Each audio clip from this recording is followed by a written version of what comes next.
તો ભાઈબંધ વાત બસ એટલી છે કે આપણી અંદર આટલી બધી ઈર્ષ્યા કેમ ભરેલી છે? દરેક માણસની અંદર છે કે આને આટલી સફળતા મળી, તો મને આટલી તકલીફ છે. એ કોઈ દેખાડતું નથી, પણ અંદર ખાને ચૂભે છે, ખૂંચે છે. કારણ કે ઈર્ષ્યા છે, જેલસી છે.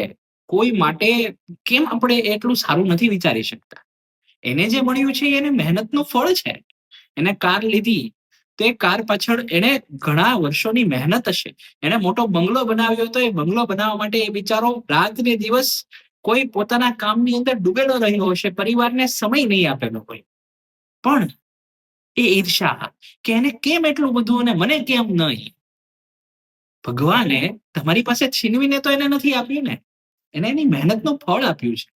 તમને પણ મળશે. ઈર્ષા છોડી દો. થોડુંક અઘરું છે, પણ ટ્રાય કરવા જેવું ખરું.